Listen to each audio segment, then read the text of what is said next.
Ustaz, kebetulan nama kita sama. Bukan kebetulan ya. Ya antum diberi nama, saya diberi nama. Sama-sama Adi, cuman belakangnya aja beda. Hehe. Satu mau ngapain tanya? Allahu Akbar. Saya mau tanya Ustaz. Baik Adi. Jika ketika sedang salat, kalau sudah pakai jika, jangan pakai ketika. Sir, asar dan zuhur, makmum sudah selesai membaca Al-Fatihah, kemudian apakah dia menunggu imam selesai membaca surah, ataukah kita juga membaca surah? Bagaimana kalau surah yang makmum baca berbeda dengan imam? Dalam salat makmum dengan imam, kita bisa lihat kondisinya. Pertama, ayat-ayat yang mengisyaratkan, bahkan hadis-hadis mengisyaratkan dalam kondisi makmum mendengarkan bacaan imam. Ya, di antaranya misalnya, wa idza quri'al Qur'anu fastami'u lahu wa ansitu la'allakum turhamun. Jika dibacakan Al-Quran, dibacakan, jadi ada fokus. Anda memang jadi objek untuk dibacakan Quran. Ya, fastami'u, Anda diam, berhenti. Wa ansitu, ansitu itu lebih kepada diam, fokus, berhenti. Misal, sedang ngobrol nih, saya bacakan misalnya, Anda objek bacaannya, maka Anda diam menyimak. Makanya ketika khutbah, kenapa diminta ansitu wasma'u? Karena Anda jadi objek dari khatib, diajak bicara. Kan tidak sopan saya ngajak kepada antum, antum bicara dengan yang lain. Bikin forum dalam satu forum.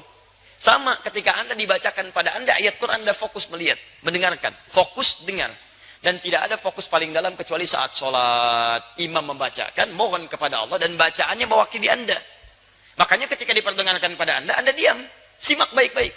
Ketika bacaan diperdengarkan kepada Anda, diam, simak baik-baik. Maka Nabi menyampaikan, innama ju'ilal imamu liyutamma bihi, fa qira'atul imam qira'atul ma'mum. Imam dijadikan untuk diikuti. Bacaan imam itu bisa mewakili bacaan makmum. Ketika Anda menyimak, mendengarkan. Nah, apa bagian yang disimak itu? Bacaan-bacaan Quran. Jadi sebagian yang disimak ini ada yang diikuti. Apa diantaranya? Al-Fatihah. Al-Fatihah. La salata liman lam yaqra bi fatihatil kitab. Tidak sempurna salat seseorang ketika bisa baca Al-Fatihah, dia tinggalkan Al-Fatihahnya. Ini maksudnya dalam salat berjamaah. Imam baca Al-Fatihah, makmum punya peluang. Makanya mohon maaf ya, mohon maaf, imam itu tolong beri kesempatan pada makmum untuk bisa setidaknya memiliki waktu jeda untuk bisa mengikuti bacaan imam dalam Fatihah. Anda bisa jedakan dalam setiap ayat. Misal, Alhamdulillahi Rabbil Alamin.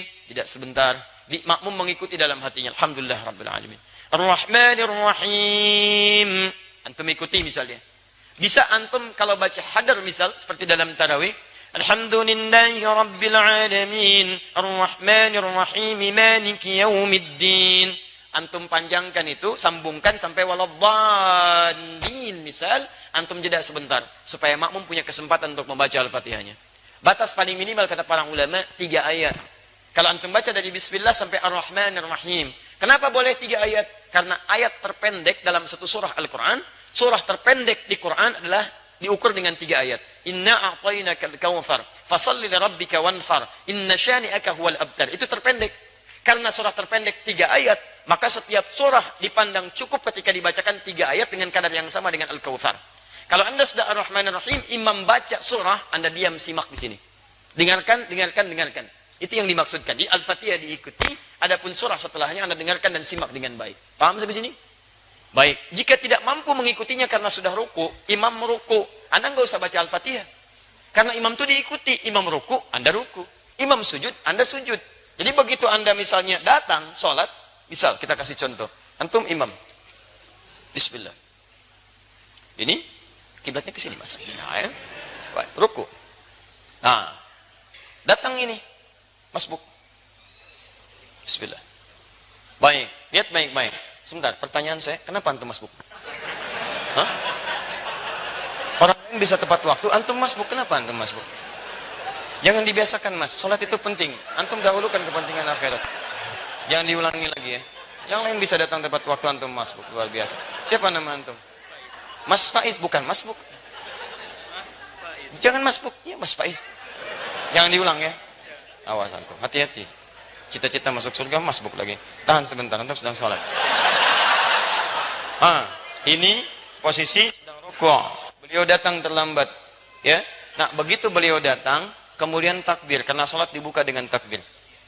Takbir. Allah.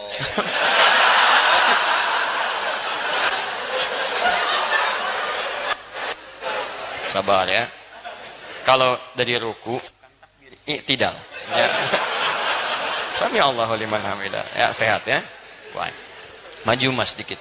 Nah, antum takbir, setelah antum takbir, antum langsung ruku.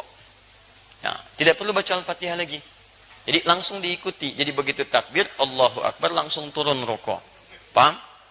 Baik. Nah, jadi posisi semacam ini sudah dihitung 1 rakaat. 1 rakaat. 1 rakaat itu artinya, ruku itu dari kata rakaat. Semua ulama sepakat, kalau makmum sudah mendapati rukunya imam, maka dihitung 1 rakaat. Karena ruku berasal dari rakaat. Dan ruku ini sudah bagus, teman-teman, naik sedikit. Nah, segini. Ukur segini ya. Dilurus sampai ke sini, sampai kalaupun disimpan bejana di atasnya, kemudian dituangkan air, itu tidak goyang. Ada airnya mas ya, hati-hati. Ya. Nah, antum boleh duduk. Tidak. Baik pemirsa, jadi contoh ruku semacam ini, ruku yang bagus. Hati-hati mas ya. Ah, sudah. Terima kasih. Nama siapa? Lukman. Lukman, baik. Nama antum disebut di Quran. Surah keberapa? Ah, sudah. Ya. Surah 31. Baik.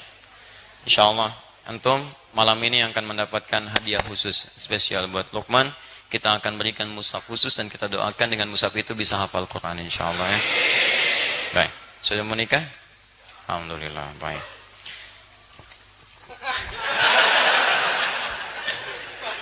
Faiz. Baik. Jangan masbuk lagi ya. Teruskan. Baik. Jadi antum langsung ikuti, kemudian bacaan rukuknya ikuti itu. Sekarang persoalannya, bagaimana kalau sholat sir? Karena bacaan imam tidak diperdengarkan kepada antum. Maka disinilah ulama berpendapat, satu mengatakan cukupkan dengan Al-Fatihah. Karena yang dimintakan Al-Fatihahnya. Maka antum bacakan Al-Fatihah, Al-Fatihah, Al-Fatihah. Jikapun belum, imam kemudian turun, antum bisa mengulang Al-Fatihahnya. Yang kedua, ini saya lebih cenderung kepadanya. Karena ayat pertama diikat dengan hukum dibacakan, sedangkan sir itu tidak diperdengarkan kepada makmumnya. Maka dari itu setelah antum kemudian bacakan surah Al-Fatihah, antum bisa kemudian bacakan surah-surah yang sekiranya bisa menunggu imam sampai dengan dia ruku. Ustadz, bagaimana kalau bacaan makmum beda dengan imam? Tahu dari mana antum bisa sama dan beda? Kan imam nggak ngasih tahu karena nggak dibacakan kepada antum. Nggak bisa antum mau ruku, imam sama nggak bacaan? Ini sama antum sedang sholat.